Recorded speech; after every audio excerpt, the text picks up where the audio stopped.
ఇదివరకు ఇంట్లోని వస్తువులు ఏమైనా అయిపోతే భయంతో వణికిపోయేదాన్ని. ఇప్పుడు ఆ భయం వెయ్యకపోగా భయాన్ని చూస్తే నవ్వొస్తుంది. భగవాన్ అంటే ఆమెకు అచంచలమైన విశ్వాసం. ఖాళీగా ఉన్నప్పుడల్లా ఆయనతో ఆడుకుంటుంది.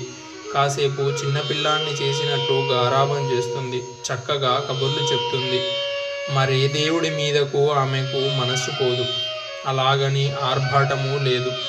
ఎప్పుడో గాని సత్సంగాలకు, భగవాన్ దేవాలయానికి వెళ్ళదు. కళ్ళు మూసుకొని పోర్ట్రైట్ ముందు నిలబడితే చాలు కల్కి ఆవిర్భవిస్తాడు. సోమరిగా కూర్చుంటే ఏ ఫలితమూ దక్కదని ఆమెకు తెలుసు. జీవితం గడవాలంటే కష్టపడాలి. ఏవేవో స్కీమ్స్ అప్పటికప్పుడు తనకు తట్టినవి అమలుపరుస్తూ ఉంటుంది. అవన్నీ ఇప్పుడు కలిసి వస్తున్నాయి. ఆమె తాను సంతోషంగా ఉండటమే కాదు, ఆమె ఉనికి కూడా ఇతరుల్ని సంతోషపెడుతూ ఉంటుంది. మనం సమస్యలకు భయపడుతూ ఉంటే అవి మనల్ని డామినేట్ చేస్తూ ఉంటాయి. వాటిని ధైర్యంగా ఎదుర్కొన్నప్పుడు అవే పక్కలకు తొలగిపోతూ ఉంటాయి. అలాగే దుఃఖం కూడా మనం జడుచుకున్న కొద్దీ కబలిస్తూ ఉంటుంది. మనం జులిపించడం ప్రారంభించామా దూరంగా పారిపోతుంది అంటుంది హాయిగా నవ్వేస్తూ. అర్థం పర్థం లేని చెడు ఆలోచనలకు, ఈర్ష్య ద్వేషాలకు చోటిచ్చిన కొద్దీ మనలోని శక్తి హరించుకుపోతూ ఉంటుంది. వాటిని బయటికి తరిమేస్తే బలమంతా ఒకే చోట కేంద్రీకరించబడినట్లు ప్రాణశక్తి పెరుగుతుంది. అలాంటి ప్రాణశక్తి శివానందలో దర్శనమిస్తుంది.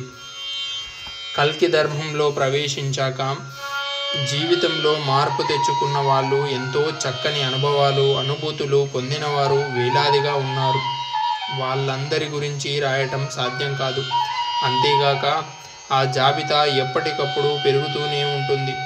కొద్దిమంది గురించి క్లుప్తంగా ప్రస్తావించి తర్వాత కల్కి ధర్మం విశిష్టతను, ప్రాముఖ్యతను, ఆవశ్యకతను వివరించే ప్రకరణలోకి వెళ్ళిపోతాను. కేశవరావు గారు ఆంధ్ర బ్యాంకులో ఉద్యోగస్తులు. కల్కి ధర్మంలో చేరిన తొలి రోజు నుంచి కూడా సందిగ్ధావస్థ అనేది ఎప్పుడూ రాలేదు. ఆయనలో అణువణువున ఈ ధర్మం పెనవేసుకుపోయింది. అంతవరకు సరదాకు పూని రాగాలు తీయడం తప్పితే పెద్దగా గొంతు విప్పింది లేదు. అటువంటిది కల్కి సత్సంగాలలో ఆయన పాడకపోతే లోటు కనిపించే స్థితికి చేరుకున్నారు. ఆయన గొప్ప గాయకుడని చెప్పను కానీ ఆయన పాటల్లో చిత్తశుద్ధి, భక్తిభావము, ఆర్ద్రత, ఆర్తి, తపన హృదయాలను కదిలించి వేస్తాయి. ఆదివారం సాయంత్రాలు సత్సంగాలకు వెళ్ళినప్పుడు కేశవరావు గారు వచ్చారా లేదా అని నా కళ్ళు అప్రయత్నంగా వెదికేవి. 1993 మార్చి 7వ తేదీన భగవాన్ జన్మదినం రోజున ఇచ్చే ప్రత్యేక దర్శనానికి విజయవాడ నుంచి 300 మంది 6 బస్సులలో నేమం వెళ్ళాం. అక్కడి ధ్యాన మందిరంలో భగవాన్ సన్నిధిలో వంతుల ప్రకారం పాడడానికి అన్ని ప్రాంతాలకు, భాషలకు చెందిన వారికి అవకాశం ఇవ్వబడింది. తెలుగులో లలితా సాగరి గారు, కేశవరావు గారు పాడారు. లలితా సాగరి గారు తందనాన బల తందనాన అనే పాట పాడారు. ఆమె చాలా మంచి గాయకురాలు. చాలా సినిమాల్లో పాడారు. అనేక భక్తి గీతాల క్యాసెట్లున్నాయి. ఈ సందర్భంలో అక్కడ జరిగిన ఓ చిత్రం చెప్పాలి. లలితా సాగరి గారు మద్రాసు నుంచి ఆటోలో వచ్చేసరికి కొంత జాప్యం జరిగి అప్పటికే వేల సంఖ్యలో బయట కూర్చొని ఉన్న భక్తులు క్యూ సిస్టంలో లోపలికి అనుమతించడం, ధ్యాన మందిరంలో గాయకులు ఓ పక్కన కూర్చొని ఒకరి తర్వాత ఒకరుగా పాడుతుండడం జరుగుతోంది. అక్కడున్న వాలంటీర్లు సాగర్ని నేరుగా లోపలికి వెళ్ళటానికి అనుమతించలేదు. భగవాన్ ఆదేశం మీదకే వచ్చాను అన్నారు సాగరి.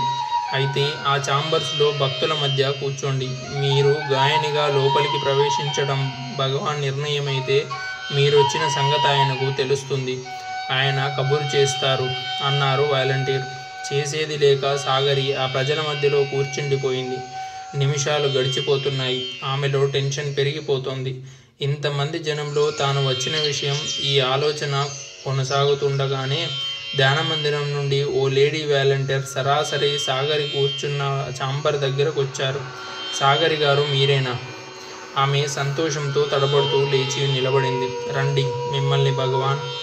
ఆమె వెంటనే లోపలికి వెళ్ళటం, పాట పాడడం జరిగిపోయాయి. కొంతసేపు గడిచాక విజయవాడ నుంచి వెళ్ళిన వాళ్ళంతా ధ్యానమందిరంలోకి వెళ్ళాం.